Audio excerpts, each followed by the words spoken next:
Words are powerful. They shape our identity. And sometimes, without meaning to, we talk ourselves deeper into the situation we're trying to escape.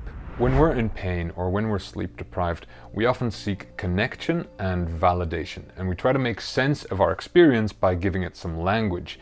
That is internal language and external language. And when we're talking with other people, we often seek a sense of sympathy. We want them to understand us. We might be looking for solutions and for advice. And sometimes we just want to air our frustrations and vent a little bit, and all of that is completely valid, of course. The only thing to understand is that language isn't neutral in that way. It shapes our perception internally and socially, so we need to be mindful of that.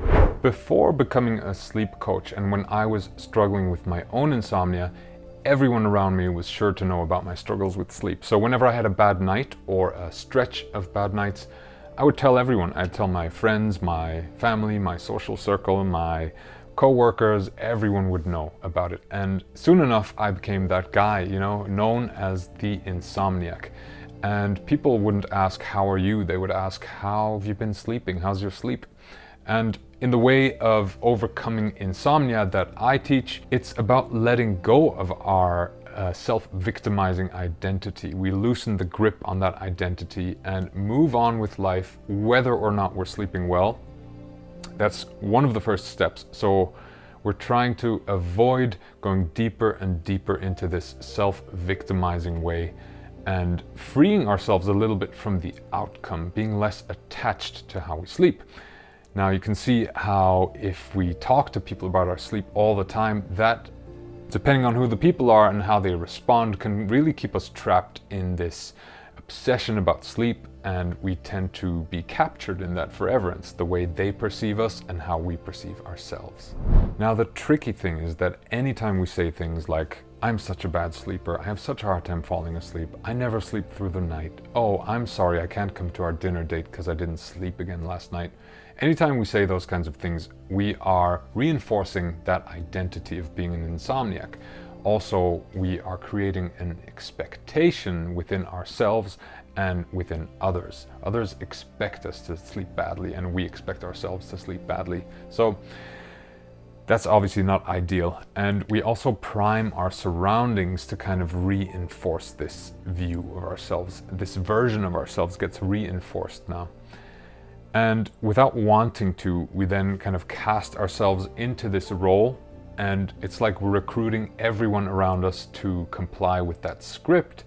And obviously this isn't what we wanted, but that's what ends up happening. We kind of pave the way towards deepening that identity. So how do you choose whom we tell about our sleep issues? A useful filter might be to ask ourselves, will this person we're speaking to give me safety, or will this person reinforce the drama? So you might want to stay away from people who rush to giving you advice, who rush to, want to fix you or victimize you, or who might take like a kind of a pleasure in giving them something to worry about. Some people like to put you into a category, and so they don't have to talk about the weather with you or something else. They now can latch on to one of your problems and speak about your insomnia. And in a weird way, there is people who kind of feed off of you having this issue. So we want to shift our attention to, when we speak about these things, to people who see us more wholesomely, who can see the full picture, who don't rush to fixing us, who can just listen empathetically without trying to give us the solution, okay? That's what I've found, and that is actually very hard to find sometimes because people have so many opinions about sleep, and everyone and their grandmother has advice for you. Now, of course, we need to express ourselves freely, but there is a difference between processing and perpetuating. It's not about necessarily remaining silent, but it's about conscious speech. It's crucial that we reframe the way we speak about the issue, and we choose more wisely whom we speak to about it.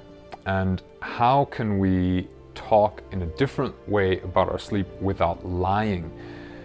This is key because we don't want to deny the experience.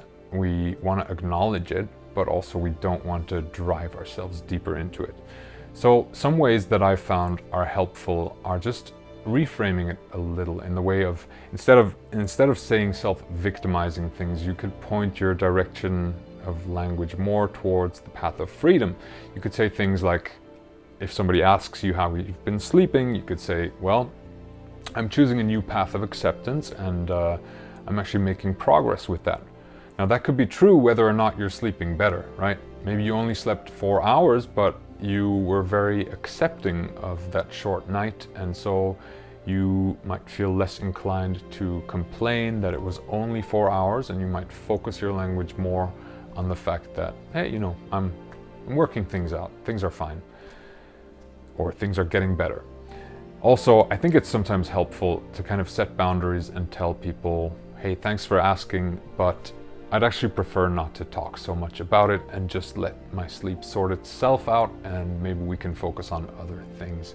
Because that's the truth. That's where we're going. We want to focus less on the problem of sleep, because it's not something that we can influence in any way by obsessing about it more, by thinking about it more. It's a very passive process. So I hope that makes sense. Language doesn't just describe where we are, it also helps shape where we're going.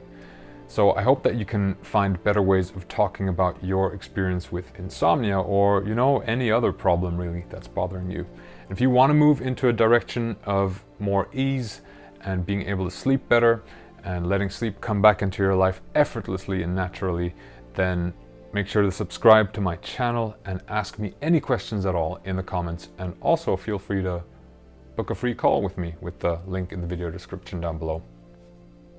All right, so in summary, be careful whom you talk to about your insomnia, and be mindful of how you talk about it. All the best. Bye-bye.